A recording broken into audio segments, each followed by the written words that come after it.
En 1937, l'on voit disparaître 7 musiciens de notoriété internationale, dont 5 pour la France. À l'étranger, c'est le Polonais Szymanowski, le plus important créateur de son pays au début du siècle. Pour l'Amérique, c'est Gershwin, célèbre dès 1926 grâce à sa Rhapsody in Blue.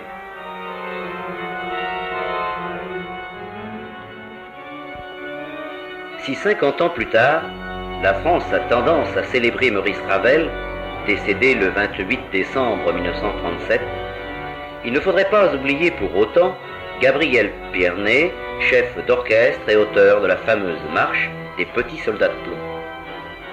Louis Verne, organiste, duquel on joue encore aujourd'hui quelques pages de ses symphonies. Puis un peu plus connu, Charles-Marie Widor, également organiste, mais aussi pédagogue, qui est permis de placer l'école française au tout premier rang international. C'est la finale de sa 8e symphonie que nous entendons actuellement.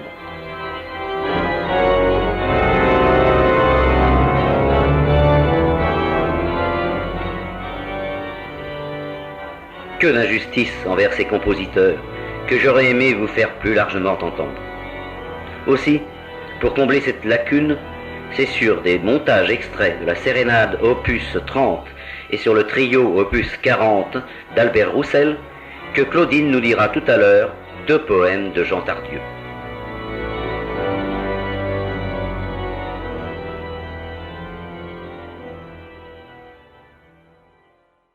Jean Tardieu, né en 1903 à Saint-Germain-de-Joux, dans le Jura, d'un père peintre et d'une mère musicienne. Fait ses études à Paris, au lycée Condorcet, puis à la Sorbonne. Il suit en 1923 les entretiens d'été de Pontigny. C'est alors que ses premiers écrits poétiques furent remarqués par Paul Desjardins, André Gide, Roger Martin du Gard. Ces textes sont empreints d'humour poétique et fantastique. Ils touchent à tous les genres de littérature, théâtre, poésie, prose, critique de peinture, de musique. J'ai extrait de son recueil Accent, écrit entre 1932-1938, 2 poèmes, Le Citadin et Cauchemar, choisis spécialement pour leur style d'interprétation. Avancez, reculez, arrêtez.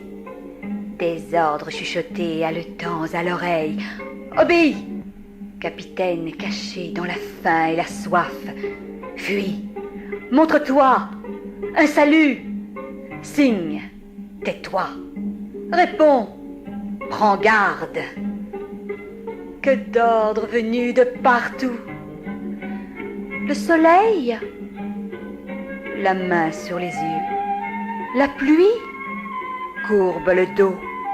L'amour qui arrive, attention. Et ces morts en travers du chemin tout à coup. Chocs et contretemps de la ville et de la vie. Je suis tranquille, seulement si mon souffle et mon pas vous ressemblent, l'instable est mon repos.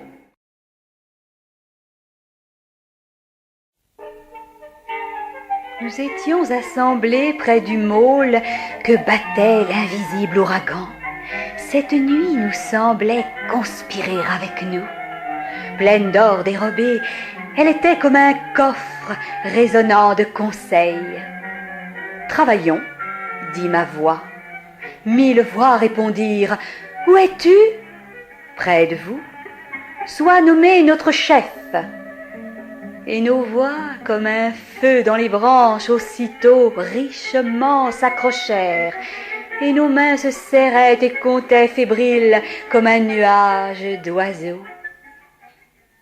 Tout à coup, vacilla, divisant l'air et l'eau, un léger souffle blanc de lumière qui bientôt, en courant, vint vers nous et passa sur notre ombre, étendue, déchirée, puis flottant avec le doux tremblement de l'aube.